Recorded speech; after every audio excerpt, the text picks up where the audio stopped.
Joe Todd, and this is an interview with Lieutenant Colonel Yeah, Lieutenant Colonel Ben Tyler. Ben Tyler of the Royal Electrical and Mechanical Engineers. Okay.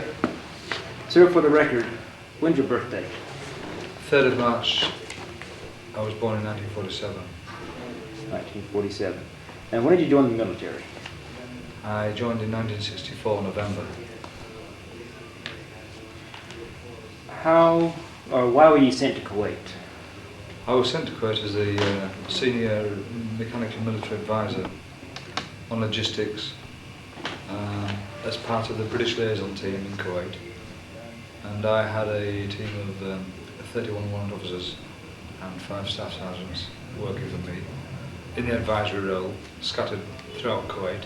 I remained at the directorate, the headquarters, on the staff, and I worked with 2 American officers on the same line of business, logistics, electromechanical maintenance.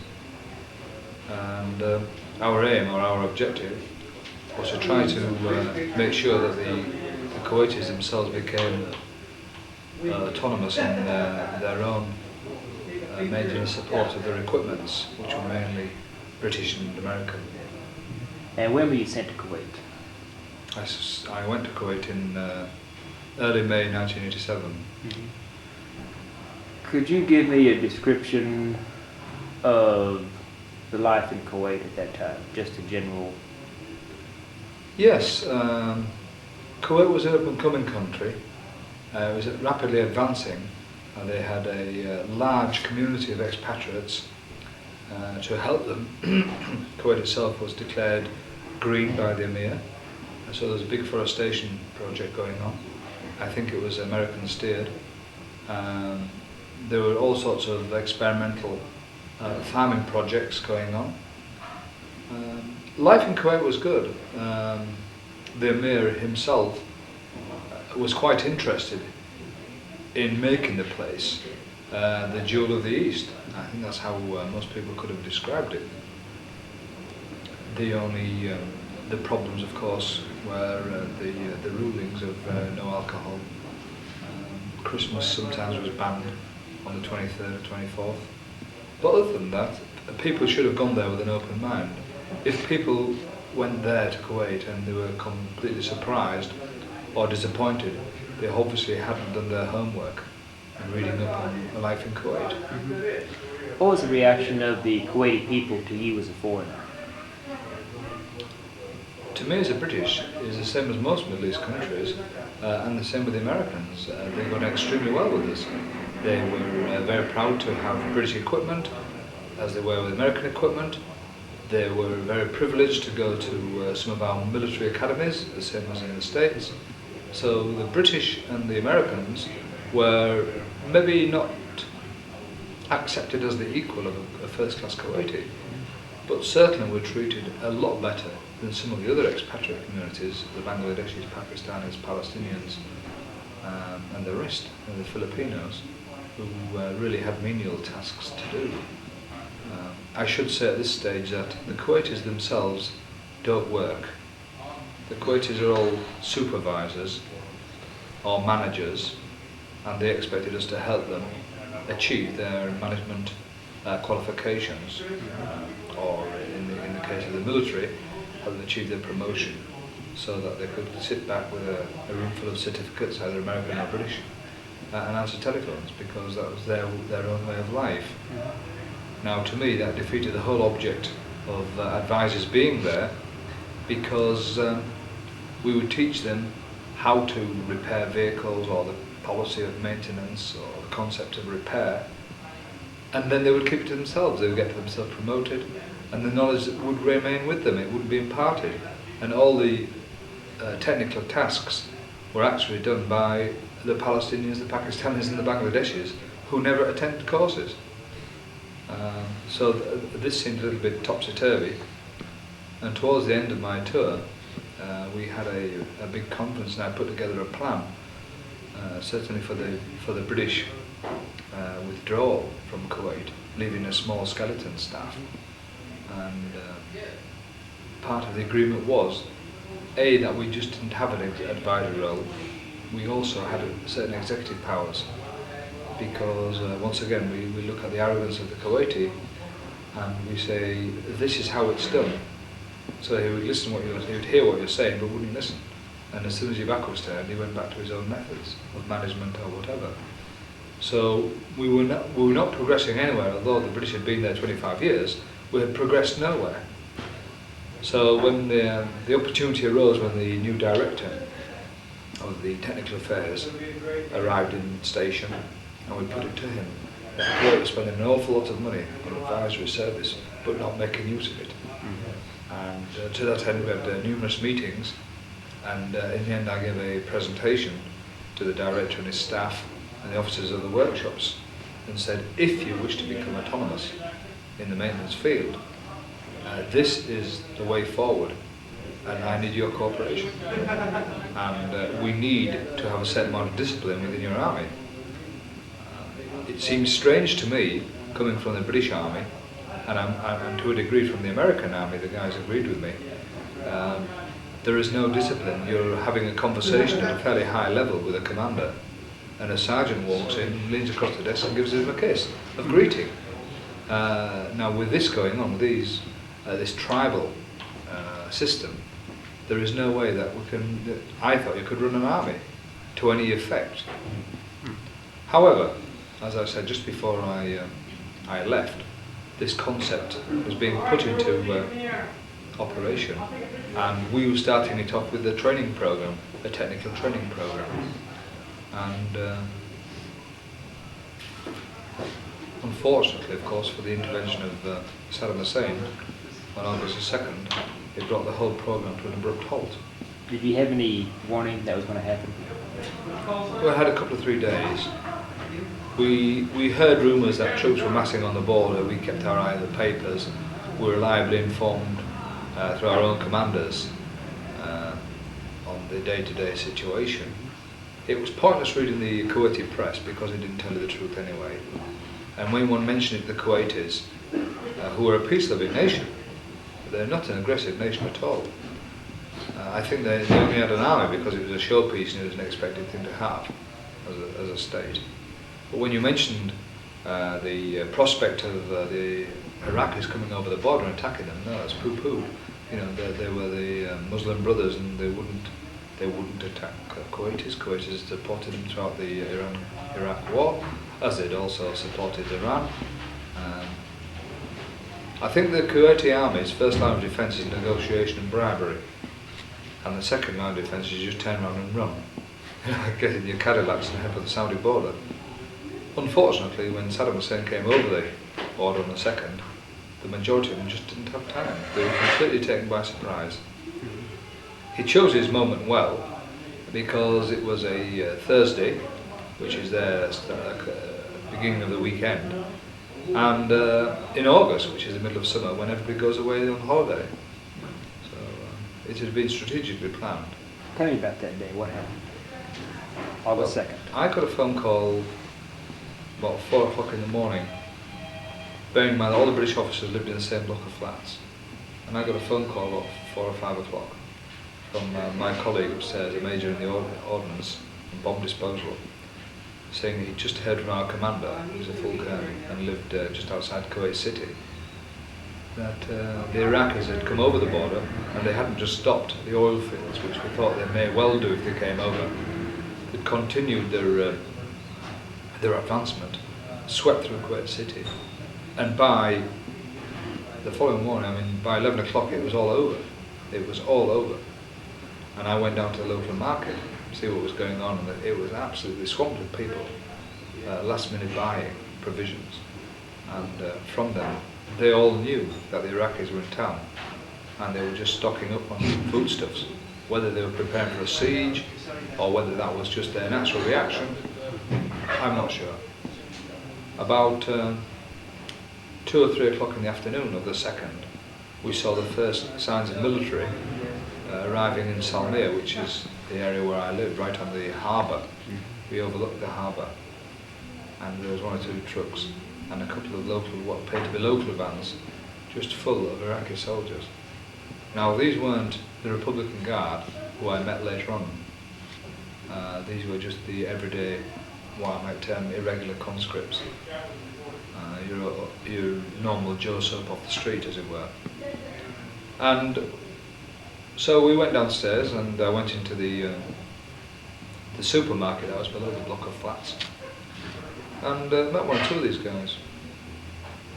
They were quite chatty, and I'm not quite sure whether they were buying the foodstuffs that they'd got, but they had armfuls of foodstuffs and bags of biscuits and bread and things. Whether they were paying for them, I don't know. I learned later that they certainly weren't. Their survival depended on foraging, and foraging meant either burglaring, looting, or just breaking the stores and taking what you want. And I suppose really, if that's how you've got to survive, that's what you've got to do.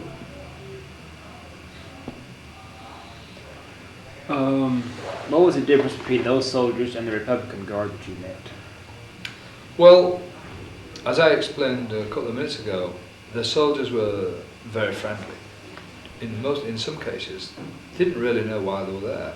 I heard of a sergeant who was talking to my commander in the other part of the city, that he was under the impression that he was there to help liberate his Muslim brothers. But when they arrived in Kuwait City and they started going around the houses to liberate the so-called brothers, they found that every Kuwaiti had 2 or 3 cars, 2 or 3 television sets, video cameras, video recorders. So they had far more than what they had, and they didn't know how to come to terms with it. I learned from a couple of Jundis soldiers, normal enlisted guys, that they were down on manoeuvres, and nearly all of them, the regular troops, had no alternative. They were told to join the army. I mean, there was an alternative, but it didn't really bear thinking about, and it was pretty fine. But then the Republican Guard was sent down because stories of fraternisation and desertion were being leaked to North. Now, we knew this was going on because the 3 main services, the electricity, the telephone service and the water service, had not been disrupted throughout the occupation period whilst I was there. That was up until December. So we were all able to keep in contact, and of course I had contacts with the Kuwait military. And some of the military were saying that the youngsters, 16, 17-year-olds, who were down with the Iraqi troops, had got brand new uniforms on, no underwear, brand new boots, no socks. And the temperatures then, we were talking about 140 to 150, sand everywhere, sweating, doing menial tasks, and they just didn't want any part of it. And so they were just coming across to the Kuwaitis and saying, look, I don't want to be here, please take me in your house. So the uniforms were being burnt, the weapons were being issued to the underground movement, which has been formed up, and they were just donning the dish dash. Following that, we heard that the secret police moved in, and they also were donning the dish dash and wearing the shamag like the Kuwaitis. Obviously their dialect, their Arabic dialect, gave them away, but they were infiltrating the local population to try and find out where the deserters were, to try and find out where leading members of the Kuwait family were. And then the Republican Guard were moved down, and I believe that they were moved down to instill some discipline in the troops and to try and quash the desertion, which was rapidly gaining momentum. And this was done quite effectively. Rumours abounded, as they do under these circumstances, of executions and torturing their own guys, who they caught deserting, or who they caught after they deserted, who'd been pointed out by the secret police. And the Republican Guard were a far more disciplined body of men. I won't say they were better than the crack troops of the United States Army or those of the British Army, but certainly they were an improvement, if you want to call it improvement, on the irregular troops that we'd seen already down in Kuwait City. At that time, I must add that there was an awful lot of looting going on, simply because some of these young lads and the troops themselves had never seen the goods that were on display in the shops. They didn't have it in Iraq. And the shops were empty, of course. The owners having left or fled. And so they were going in and taking radios and televisions, and in some cases I heard stories that when they saw the computers and they saw the monitors, they were just taking the monitors thinking they were television screens. It's rather sad and pathetic. It really is pathetic and depicts what life must be like in Iraq for your ordinary Joe Soap on the street. The first real clash I had with the Republican Guard was I think it was the following day or 2 days later. They actually came up into the flat that I lived in. Now I had, my wife had just come out of hospital and she had a 3-week-old, we had a 2-year-old, and we'd also had a friend out for a holiday from Scotland. And it put us in a bit of a predicament, it certainly put me in a predicament, where some of the other officers, they'd got grown-up children who were still away at boarding school, and so they were on their own, and the responsibility was just for either a wife or just for oneself. Anyway, the Republican Guard officer came to the door, and he had 4 juniors with him, all armed. I took a look through the people, and then decided, not out of cowardice, but because I know Iraqis don't know how to cope with women, and they usually have an affection for children. So I thought, well, I'll send the wife up with the family. So my wife went up and answered the door with her friend, and also the children. And I was just sat on the downstairs steps, bearing in mind we had a split level flat. And I heard her open the door and say, yes, what can I do for you? And he said, is Major Ben Tyler here? And I thought, good Lord, you know, they obviously know I'm here. And she was saying no, so then I heard another voice who I recognised belonged to the management of the block of flats we lived in, who said that yes, he is still in, he hasn't gone out this morning. So at that point I decided I wasn't going to leave the initiative with my wife anymore, because as I said, she'd just gone to hospital and was totally unprepared for this, and was suffering from the birth of Thomas. So I went up the stairs and, in my best English, I invited them in, and I said, what can I do for you?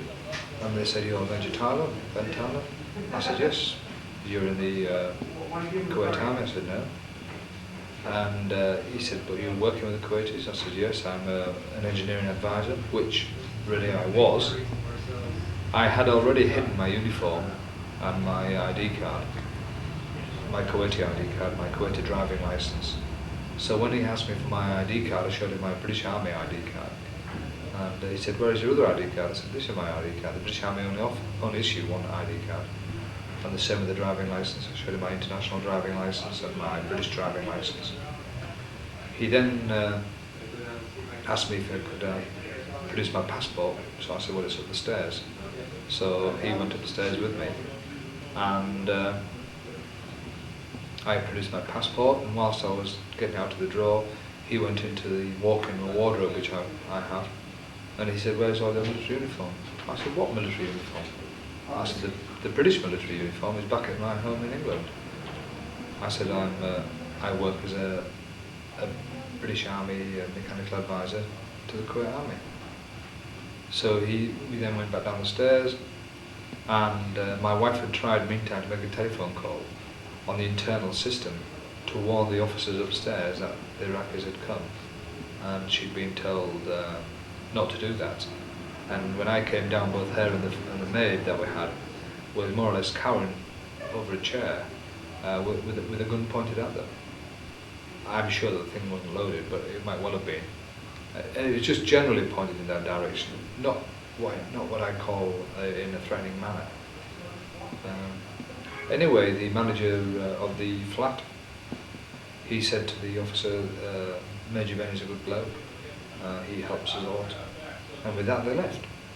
I then phoned up and said, look, the guys will come up to you, and the arrangements we'd made, hiding the clothes, hiding the ID cards, admitting nothing to being in the Kuwait military. I said, that seemed to work okay.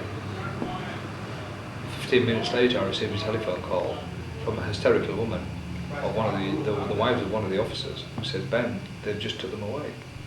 I later learned that they never gave them a chance to explain anything, they just said, get into your uniforms and come with us.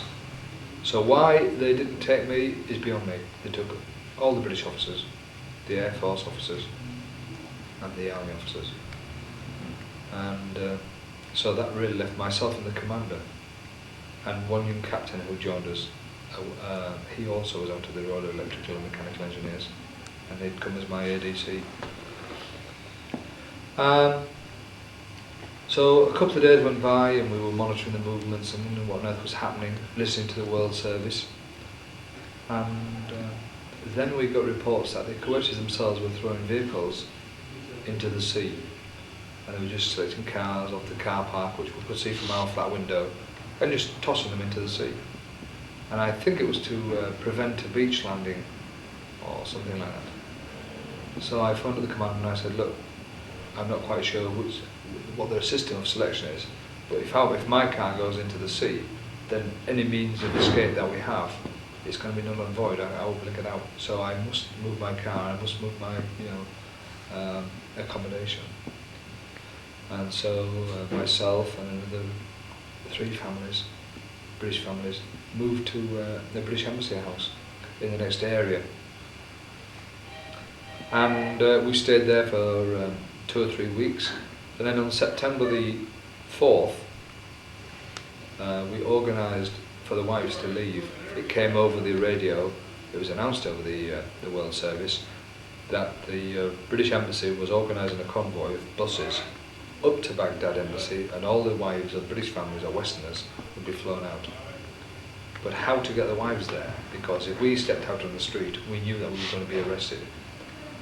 And so we went on all the wives around the areas. This young captain, who was a damn good chap, unfortunately his wife, well fortunately for his wife, she was already in England on a holiday, so he was a free ranger and he was just riding around helping people out. He spoke excellent Arabic. And we organised the transport through a Palestinian. It was like an ambulance with a Red Crescent on, for all the wives to go to this meeting place to get on the bus. So at 4 o'clock on the morning of the 5th, we put our wives on the bus with our children, waved them off, not knowing when we'd see them again. And we learned later over the BBC Radio World Service that their wives had arrived, I think somewhere about the 7th or 8th in England.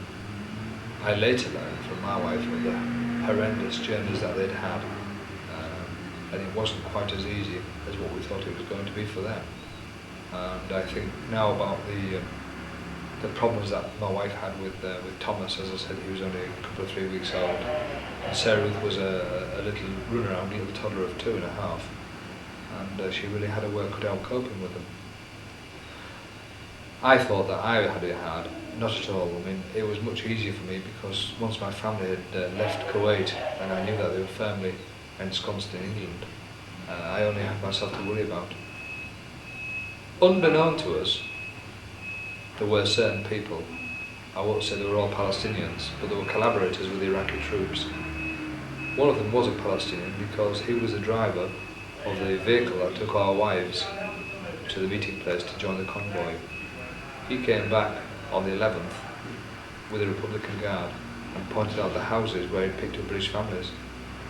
And at about 1:30, 2 o'clock one afternoon, we were sat there having a cup of tea, and I was staring out the front window, and the guys were opposite me with their backs to the window, and suddenly the courtyard doors burst open and the Iraqis just came pouring through. The courtyard doors I just had a big bar across, so they must have driven a vehicle into it for them to fly up and bounce off the walls. And what appeared to about 20 or 30 troops, I'm sure it wasn't 20 or 30 troops because I didn't stay long enough to count them. I just shouted the word Iraqi, they locked the doors, they ran up onto the roof, put into effect the escape plan we practiced so often, and locked the roof door. Now there was no way they could get on the roof unless they tried to burst the window which we'd firmly jammed. Now the plan was that we should just go onto the roof, go around the corner on the left hand side and just sit there and wait it out. But for some reason or other, I decided I wouldn't go around left and I decided I'd go out right. And I went round, wedged myself very tightly between an air condition unit and the parapet wall of the roof, which was about 4 foot high. After about an hour of thumping and bashing at the window, they must have been successful because I heard them jumping out onto the roof. And of course, the guys who just sat there. Strangely enough, the day before we'd had a visitor, an Englishman with a New Zealand passport. And he said, "I've been told to come to your house because it's a safe house." So we accept him into our routine. So there was the three of them, and there was me on behind, wedged between the wall and the air conditioning unit. I heard a lot of conversation in Arabic and English, and the guys were turning away. I gave it about an hour and gingerly put my head up to find out and make sure the roof was clear, and it was. So I then climbed through the window, took my shoes off, climbed through the window, went downstairs, expecting to have a guard, leave a guard behind. Well, my plan was that I was going to immobilise him, get him out of the way, and then see and play it off the cuff by then. However, the house was completely empty. So I'm walking around to see what damage had been done, and every room had been broken into. Every bed had been overturned. Every cupboard had been forced open. Every little trapdoor leading into the attic was hanging open. I found nothing of valve. They did leave a radio behind. I noticed the radio was still there. So I'm wandering around, walking around the house, wondering what sort of a plan I can put into action. When I glanced out at the door, and the courtyard doors opened again, in came this Palestinian, walking the path with an Iraqi officer. I then shot back up onto the roof, locked the door, and thought, well, I'll have to wait until dark. I got my suitcases up onto the roof. I had 4 suitcases, which had been pre-packed and hadn't been burst open or interfered with. And I waited until about 5 or 6 o'clock until I thought it was safe. I had a garden hose pipe there. I'd made a grappling iron out of 3 metal rods, which had been part of the structure when they were constructing the building. I tied them together, tied the hose around the grappling irons, load the suitcase, each suitcase down onto an air vent, walk them across onto the next roof one at a time, load myself down by the hose pipe, unhook the grappling iron with a flick, and took it with me. And I went from rooftop to rooftop until I got to a Dutch house which we'd visited on many occasions about a K away. There was only the servants left in there, so I loaded myself down, knocked on the door, and they came to the door. They were terrified. So I was trying to shout quietly that it was only myself, and they knew who I was. But they were so terrified they wouldn't let me stay. So I tried to phone the Dutch ambassador to get him to have a word with the service to see if it would be okay for me to stay in that house. But unfortunately, he wasn't at home. So I asked them for a cup of tea because by this time I'd been sat out on the roof for about 4 hours, and I was pretty parched. So they relented, made me a cup of tea, and they agreed that I could leave 2 suitcases behind there. So when I tried to persuade them to let me stay, they told me there was a VCP outside, the vehicle checkpoint, set up outside their house, and if I tried to stay, they would go outside and get the Iraqis to come and take me away. They were so terrified that they would be shot if I was found. And who can blame them? Who can blame them? So, of course, it was still dark. I didn't know where the checkpoints were. We had mobile patrols around that area. So it was a matter of leaving the suitcases behind a car or in a bush, sprinting forward or going cautiously depending on the terrain and the streets, 50, 60 metres. And if I was sure the coast was clear, going back, getting the suitcases, bringing them to where as far as I'd recce, leaving them there, and then recce forward another 50, 60 metres. And I went like that for about 2 Ks, because I knew in a particular part of this area there was a group of houses where some of my friends from the military lived. But the unfortunate thing was I couldn't actually remember exactly which house the military colonel lived. So I found what I thought was his house. I went into the garden with the suitcases. I ran to the door, knocked on the door, ran back behind a tree to find out who came to the door. and the door opened, and as I looked I could see it was Fasid. And so, Fahid. So I just walked out to the garden. He then grabbed me by my shirt, and I only had a shirt and shorts, dragged me into the house, slammed the door. I said, "Have you got anybody with you?" I said, "No." He said, "Have you got a suitcase?" I said, "Yeah, I've left them behind the tree." He brought them in. I asked him for a drink, so he produced a big bottle of Black Label, which I would have, under normal circumstances I would have really welcomed, but I was so parched I would have done nothing for me. So we sat down and for a couple of days, and he hid me. Had he been found out, or had I been found in his house, I would have just been sent to Baghdad, but he would have got a bullet in the back of the head. He eventually managed to trace another British family who he knew, and strange enough I knew them as well, but I didn't know where they lived. And he openly took me in his Mercedes across the desert to their house in broad daylight, which was the best time they could have picked, 2 o'clock in the afternoon, when the Iraqis are sort of, well, most Arabs are tired and they have the siestas, and the Iraqis were no exception. And he took me to this British house, and there were 3 Britishers, civil engineers, made me very welcome. It took me a couple of days to get over the effects of having escaped. And so, as soon as I was able, I spoke to these chaps and said, "What's your plans if the Iraqis decide to raid this house?" And they didn't have any. So I said, "Well, look, do you mind if I have a look around and we can get some plan going? I feel you should have an escape plan. I think it's rather negative if they come to the door and you just put your hands up and say, well, okay, we've found out, you've won." And when I went onto their roof, they also had air conditioning units, but those were big air conditioning units. So, and of course it's October, late September, October. So I took the motors out, I took the panels off, took the motor off its mountings, moved the motor to the back, which left quite a big cavernous room inside, which 4 men really could have fitted in. I put a blanket in there, I brought them all up together and said, right, if they knock at the door, the plan should be we rush up here, we lock the roof door so they can't get through, because it opens inwards and it's very, very difficult to open if you're trying to force an entry onto the roof. I said, then we all scrambled in the air conditioning unit, and I made some handles on the inside of the panel with some wire coat hangers, which we would lift into place and nobody would know that we're there. The unfortunate thing was that one of the guys he suffered from claustrophobia, and he couldn't stand the small places.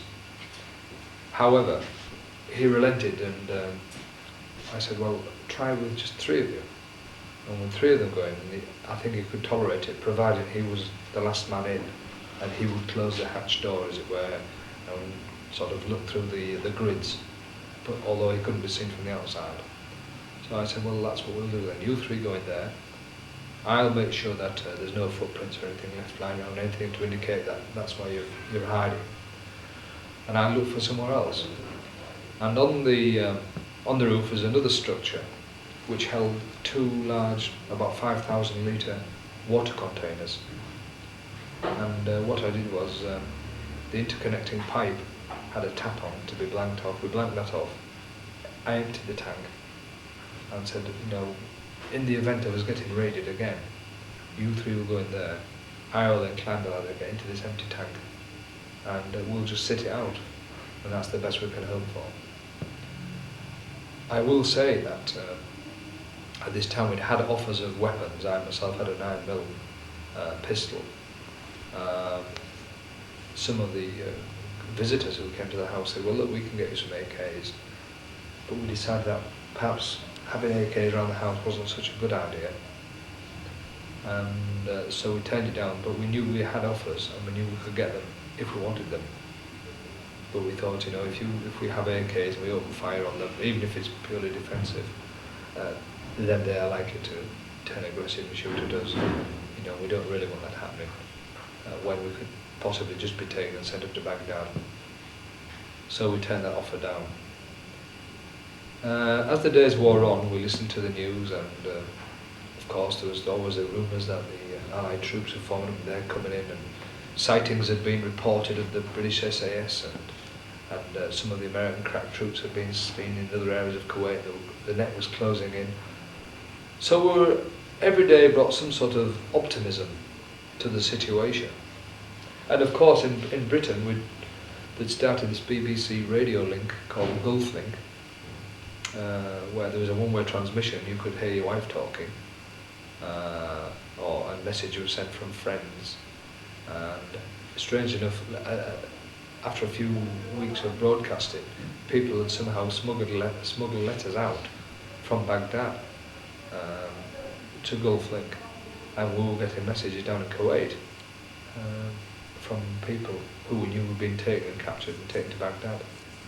But gradually, as the days passed and they were becoming more and more organised, the Iraqi troops, there was a system of going through villages, going through streets. They were systematically searching houses, and it was only time before they were going to find us. How far out in the desert were you?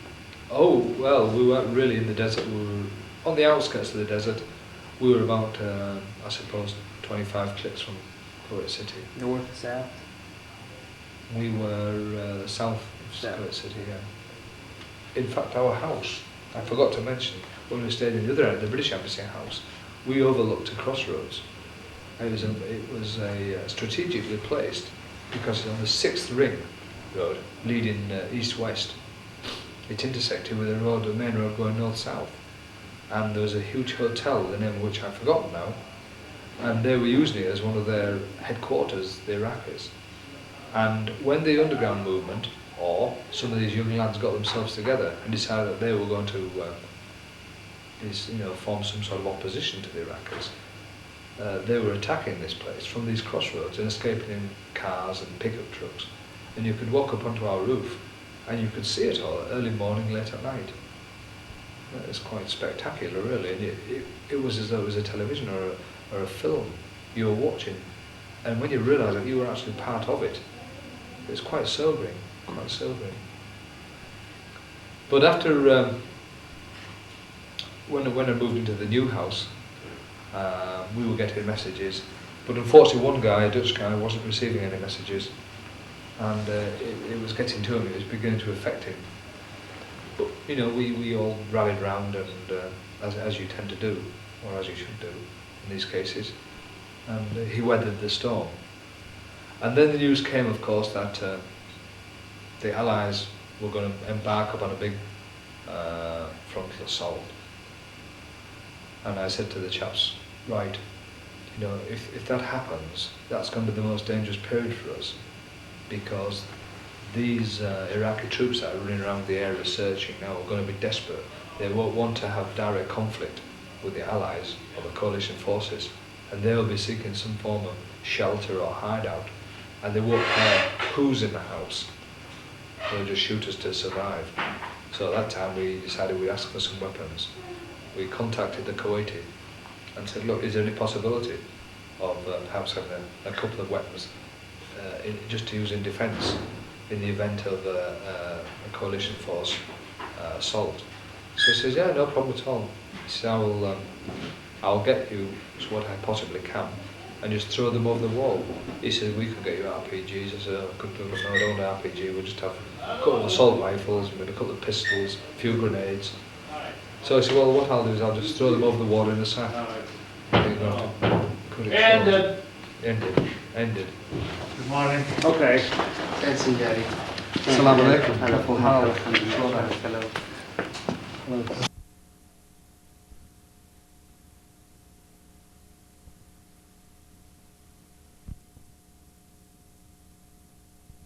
Okay, we were discussing about getting weapons for defense. Right, yes. After we had a discussion about it, that if the coalition forces advanced into Kuwait, then the Iraqi troops themselves would be running all over the place to get out of the way. I don't believe they looked forward to any conflict with the British or American forces. And they'll be looking for places to hide, and they'll be breaking into houses. And as I pointed out to them, it wouldn't matter what nationality you were, if they came across any opposition whatever that threatened their safety, they would just shoot their way out. So we had to have some means of defence. And we'd made this arrangement with a Kuwaiti who was organising another movement, that we would have a sack delivered over the wall with weapons and what he could provide. As it turned out, we didn't really need any form of defence, because for whatever reason we were listening to the Iraqi news one day, and I suddenly heard that it had been announced by Saddam Hussein that all hostages could be released. Now, I thought to myself, well, I've obviously misheard this. So I phoned up a friend of mine and I said, have you heard the latest news?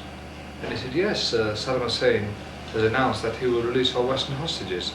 What did I think? I said, well, I'm not quite sure, but based on his other promises and everything else, it could well just be a ploy.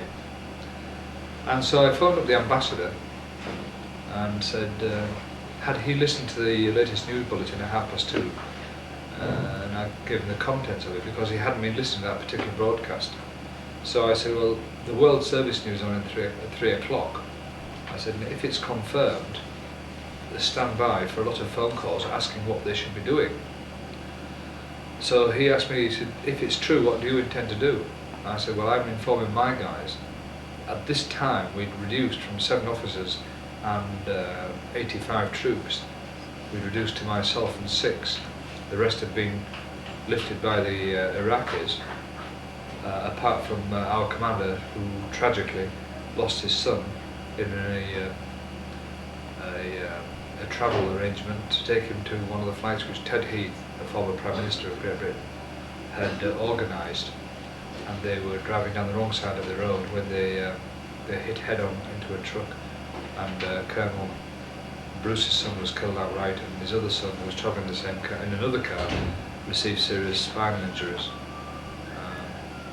His son is now fully recovered with his back, although obviously it's left him with a lot of mental scars, and I don't think that Colonel Bruce or his family will ever recover from that. So, going back to what I was saying, I informed the ambassador that I would be laying low for a couple of days to let the news filter down to the troops on the ground.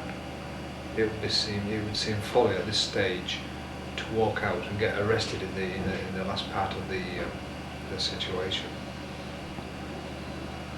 So we made various telephone calls, we received various telephone calls, and as you can imagine, it was all optimism, and we broke open a bottle of homemade wine, and it was a little bit stronger than we thought it was. And, you know, it was a lot of relief. And then, after the euphoria died down, and we sat about and discussed it, we thought that this may well be another ploy of his. However, we had no alternative but to go along with it. At this time, of course, it had been more or less confirmed by BBC World Service that it had been announced, but once again, nothing definite was shown. On a couple of days before we were due to be released, I think that would be about the 10th or 11th of December, we decided we would venture out, and we walked out onto the streets. We walked past a checkpoint. We weren't that brave, we walked on the same side as the checkpoint. We crossed over just to see what the Iraqi reaction would be, leaving ourselves plenty of room for jumping over a wall or going through a gateway, but they paid us no heed. And then we came across a group of young Kuwaitis, and we sat down and had a cup of tea with them, and they said, "Ah, you Britishers, you've heard the news?" So I said, "Yeah." And we had about an hour's chat with them, and they told us all sorts of sad tales of their friends who had been murdered and tortured and executed, and it was all very, very sad. A couple of days later we organised a coach. Once again it was arranged for us through the Kuwaitis, and the house that I was staying at, in fact the owner of the house was the area warden for that particular area, and we arranged that that would be the house where everybody met and got onto the coach and made our way to the airport, because it was left up to us to get ourselves. We were responsible for our own arrangements for getting ourselves to the airport. And if it hadn't been for the good offices and the friendship that was constantly and continually shown to us by the Kuwaitis, we would never have managed as well as what we did manage. When we arrived at the airport, well, first of all, we drove through the city, and I could not believe Kuwait City had changed so much. The place was littered with cars, all the boots and the bonnets were open, all the wheels were off, and all the wheels had been taken off. The place was a shambles. It was like a junkyard. There was hardly any shops that I saw which hadn't had all the windows knocked out or blown out. There were battle-scarred hotels and houses. We drove past the Sea Palace, which had been the scene of some of the most serious fighting. And eventually arrived at the airport, the Hotel International Airport, the Kuwait International Airport. And as we were driving, the whole place was ringed with armed Iraqi soldiers. And we thought, well, if we're walking to a trap, there's not a lot we can do to it. But none of us had any weapons. We just had to sort of go with the wind. I believe that the Iraqis themselves only thought there was a few Western hostages left. In their systematic searching, I feel sure that they were confident they'd lifted most of us. But their level of intelligence wasn't that clever really, because once again we were able to keep in telephone contact. We knew who was hitting what area, and we were able to either, some of our friends were able to vacate the house whilst it was being searched, hiding out somewhere else, and then as soon as it had been searched, go back into the house again. So although it was systematically engineered, the brains behind the actual searching weren't very high. We got into the airport, and as I say, the Iraqis were astonished. There must have been about a couple of 300 of us, and it was great. It was a big party, and a few people had brought bottles along because, of course, when the Iraqis came down, they brought whiskey and other alcohol, which had been denied us through the Kuwaiti regime. And we got processed, and I got my 4 bags through, and we were then loaded onto buses and shipped up to the aircraft, which was a military airfield we used to fly out. And once again we thought, well, you know, it could be a trap. Here we are flying into Baghdad, saving him all the trouble of looking out and finding us and searching and everything else. However, we got to Baghdad, and the British ambassador was there from the embassy there, and he had cigarettes for those who smoked, and bottles of whiskey he was handing out. And it was very well. It was very good. I received 3 or 4 letters which had been sent to the Baghdad embassy, and we all got on the flight for England. I think we'd been kept at Baghdad airport about 6 hours before the flight eventually left. And it wasn't until we'd actually climbed out of the aircraft and down the steps and was on the toilet at Heathrow that we actually believed we were all sort of free. And even my wife, she'd received a telephone call only when I was in the air that I was definitely on the flight. So she'd had to grab her bags, leave a babysitter at home, and drive down to London. However, I will say that although most of us got out, there were still a few people left behind, but it was their choice. Some people had actually made their lives in Kuwait. Some people had everything in the world in Kuwait and stayed there with it. Others, unfortunately, left everything they had, everything. What they had, I suppose, the worldly possessions with what they wore and what they could smuggle out or get out in their handbags or suitcases. And lots of these people were retired people. It was all very, very sad. Kuwait itself, well, I haven't been back since the invasion. I know 1 or 2 people have, and I've seen the television broadcasts. I believe it'll be at least maybe 15 years before it can reach anywhere near the standard it was prior to the invasion. And of course all the expertise, the Bangladeshis, the Palestinians, the Pakistanis, all left. and they'll have to re-recruit. So it's going to take some time before Kuwait will be prominent among the Middle East nations again. Will Kuwait change Will Kuwait? the mindset that people do work for them, you think? I'm not sure.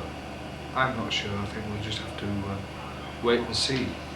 There was a lot of talk whilst the Gulf War was on that once Kuwait had been liberated, there would be a change in the ruling party, and perhaps the Crown Prince, who's a far more westernised chap than the ruling Emir, may well take power after a period of time to satisfy everybody's requirements and to save a certain amount of face. Then the Emir will just fade out into the background somewhere, and there would be a new ruling Emir. However, that hasn't happened. I think the Kuwait itself will take some years, as I've said, to even start rebuilding, because people are a little bit reluctant to go back to Kuwait and assist. And the people who made Kuwait what it was were the expatriate community, not the Kuwaitis themselves. It was the expatriate community. And because the Kuwaitis don't like work, I think that they're going to find progress from here on in a lot more difficult than they did. Whenever you were lifting off from the Kuwait airport, what was your reaction? Flying back to England? Well, it was a mixture of sadness at leaving Kuwait, leaving everything that I'd worked for, having had all my, I won't say hard work, but many hours of work destroyed back in the Directorate of Technical Affairs where I worked.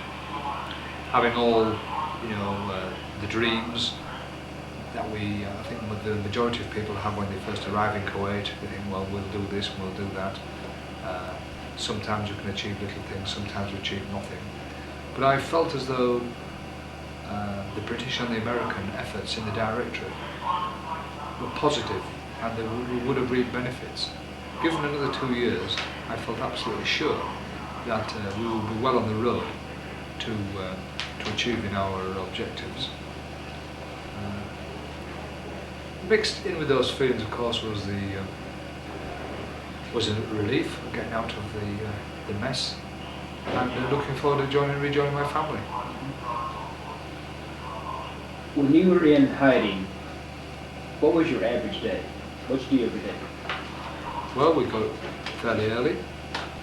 I did a series of exercises. I always like to keep myself fit, so I worked out a very simple exercise routine, which usually involved running up 3 or 4 flights of stairs, using gas bottles as weights, and then there's the usual push-ups and sit-ups and abdomens.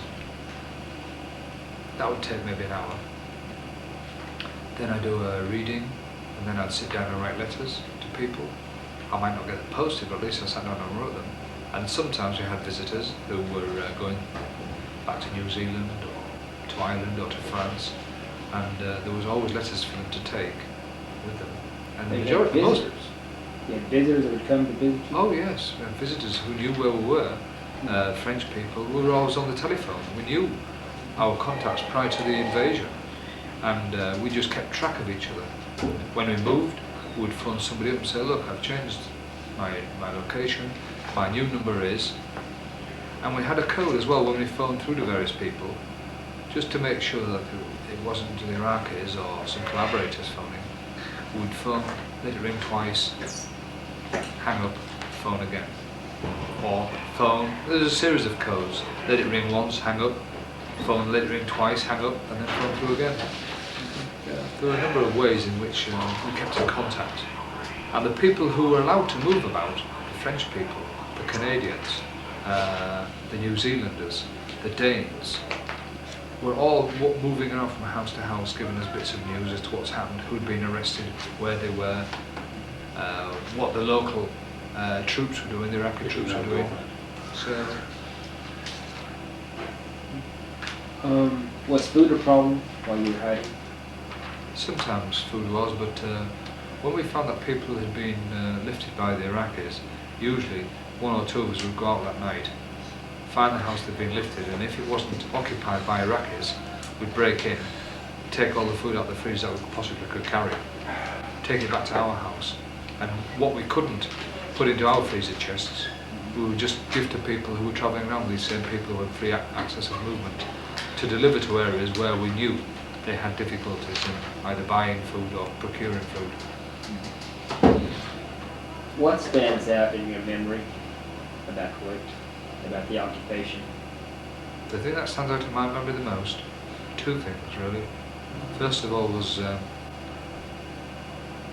when we had to put the girls and the wives and the families on the bus to say cheerio to them at 4 o'clock in the morning. And really there was, it was not so much what we felt like, I think it was their... Okay. I think what stands out in my mind the most throughout the occupation on two occasions. The first occasion was when my wife and the other girls were loaded onto the coach at 4 o'clock in the morning to join the British convoy to Baghdad. And it was how I felt at the time, saying cheerio to a wife, a 2.5-year-old and a 6-week-old son, wondering how my wife was going to cope through it all, and then seeing the bus drive off, not knowing when we'd see them again. And the second incident that clearly is imprinted on my mind is when I'm sat looking out of the window one afternoon and the doors to the courtyard burst open and the Iraqi troops, the Republican Guard, poured through the gates. Those are distinctly impressed upon my mind. When I mentioned the name Saddam Hussein, what's your reaction? Saddam Hussein? I don't know. I think since the early days of the invasion of Kuwait, so much has happened now, and the guy's still in power. I hate the guy. I hate what he stands for, I hate what he's done, not just to me personally, but to those I know. I think of the people of Iraq, the normal Joe Soap off the street, who all they want to really is to get on with his normal life, farming and what have you.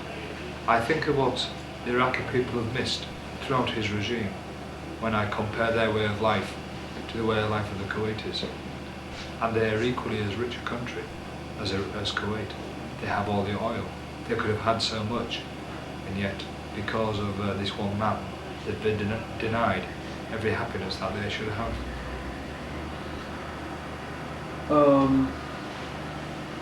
I'd like to ask a question. If you could compare what Saddam did to Kuwait and to Kurdistan.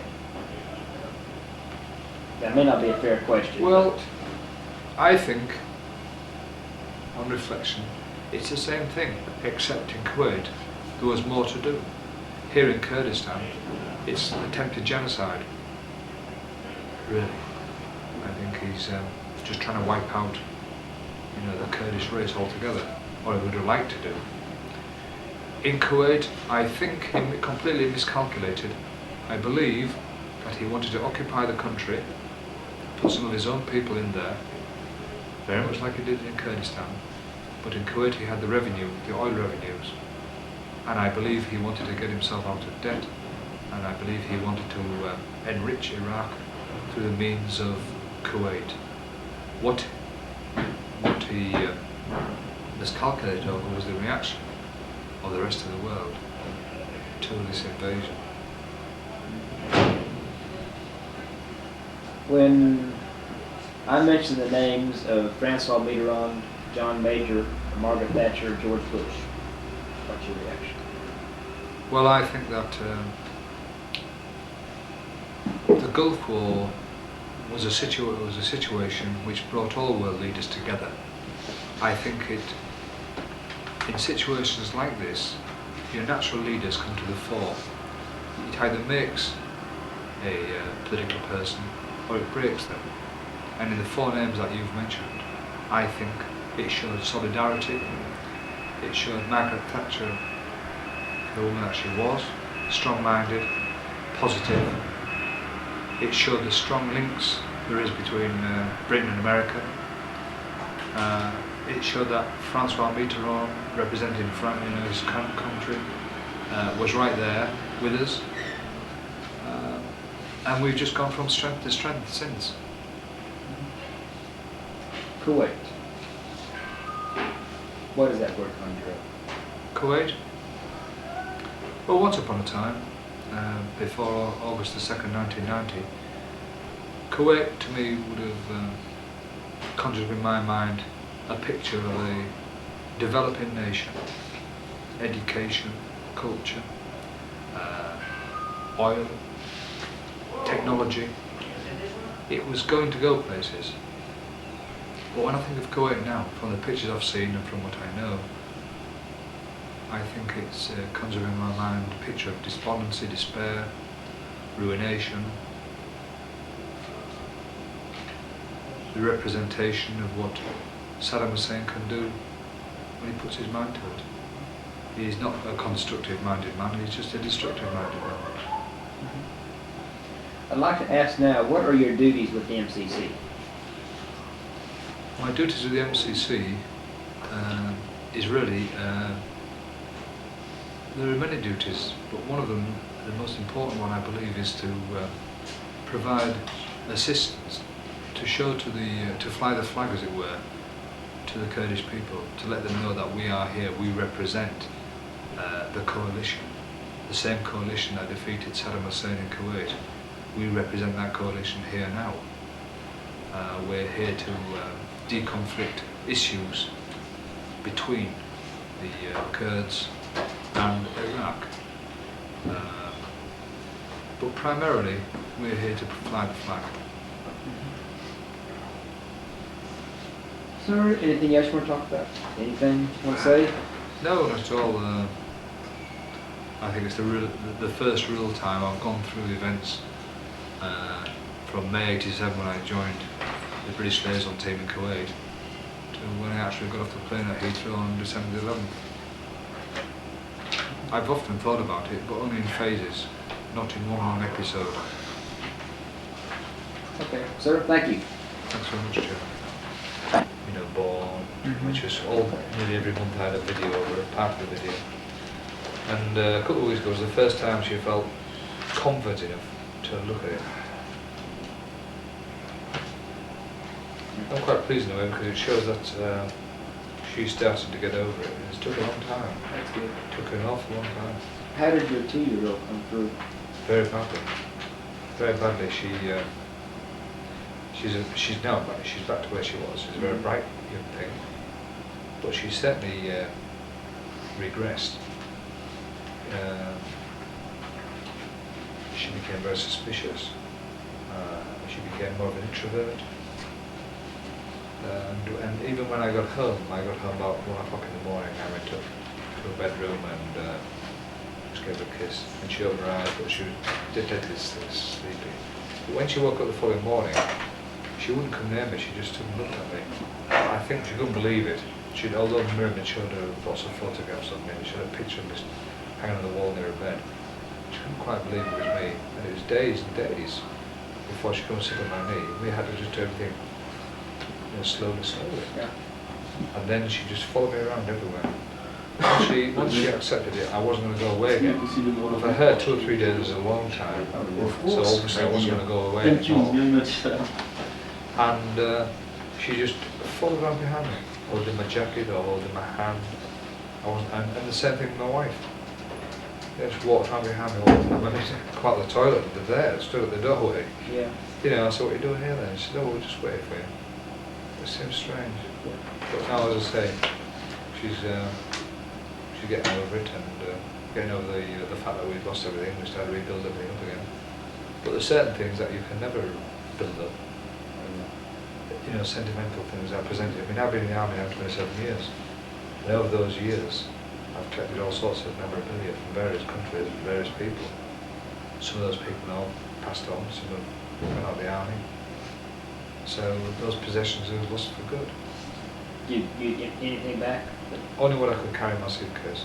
I've been told that when they went into my flat, I had some, we call them MFO boxes. It's military forces overseas, and they're about a metre by half a metre by a metre.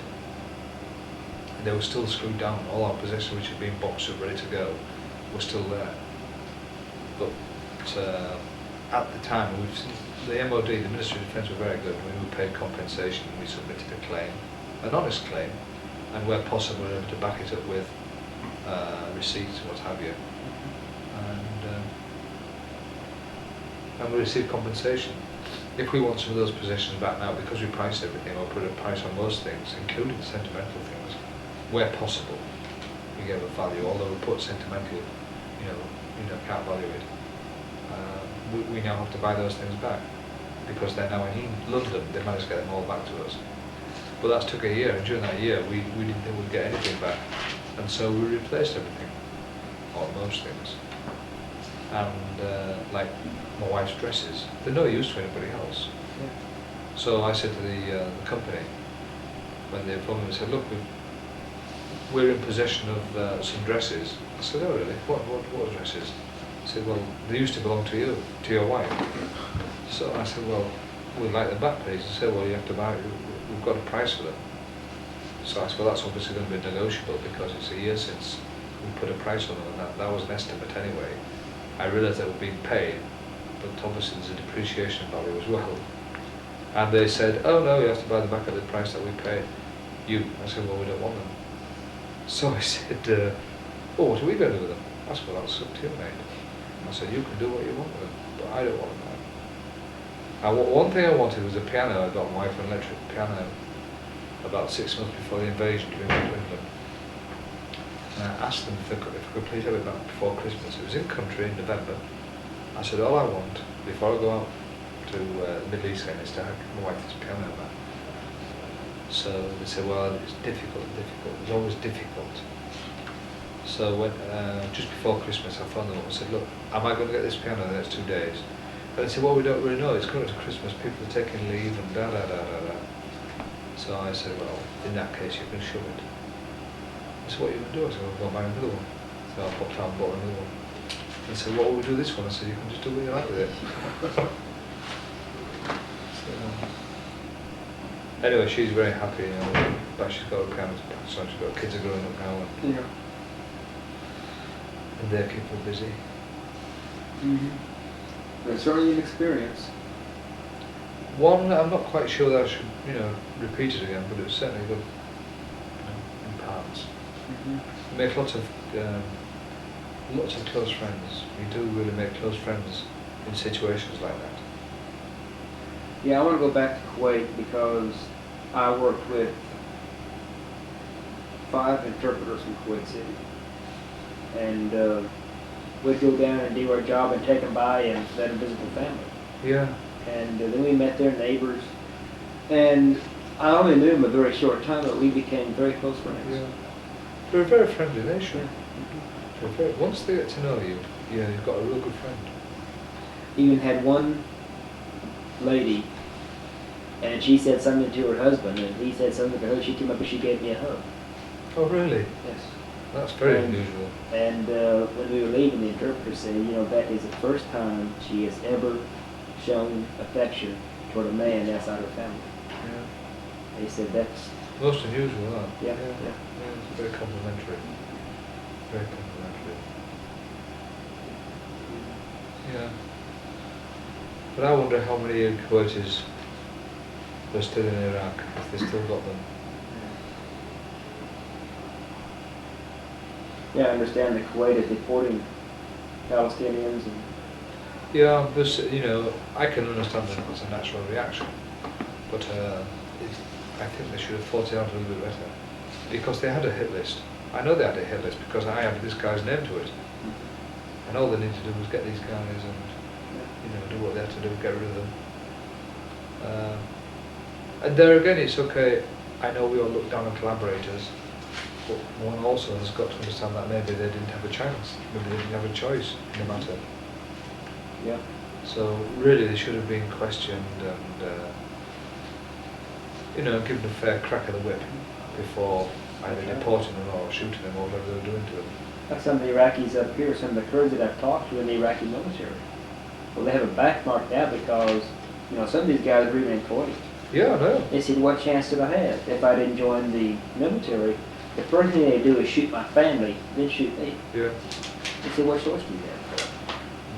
So I gather that. I gather that when I was talking to Sergeant. And then we have the people back home that are complaining because we buried Iraqi soldiers alive and they crossed the berm. Sorry, you buried him alive. Yeah, and we had these, when we broke the berm, there were areas that we literally buried Iraqi soldiers alive in the trenches. And now they're complaining back in the States because they said that was inhumane. Yeah, that's bound to happen. I mean, you must have been expecting something like that. You know, I'm thinking, wait a minute, these people are trying to kill me. Yeah. You Yeah. know, kill the coalition people. And they're complaining because we killed them first before they killed us. Yeah. When we went down to those islands, the Falkland Islands, Yeah. okay, and we negotiated in that battle there. We took part in that battle there. It was only a matter of 3 months ago that one of our actual MPs gave up the dead, the subject of the sinking of the Belgrano. Up until then, he thought it was all wrong, that we, abused certain international laws, and that it was unfair, and that the Belgrano wasn't taking part in the battle, and da da da da da. And it was when the captain or a person off that ship said we had our orders to turn round and engage in the Battle of the Falklands, that this particular Scottish MP was finally shut up. He made a big issue out of it. But that's always going to happen. Yeah. That will always happen. Sure. Of course, that was an old ship too. Oh yeah, well, That was it the one of old- yours. It was the old USS Nevada. The keel was laid 1912 and she was commissioned 1970. So Yeah. it was an old ship. Yeah. In fact, she'd gone through Pearl Harbor and had a good history. Yeah, it was a shame that she had to go down under the circumstances she went down, but that's war, isn't it? Oh yeah, Yeah, that's what it's all about. that's right. Right, I'm going to find a town. I'm going to go and find a town. Okay. Thanks, Joe. Yes, sir. Thank you.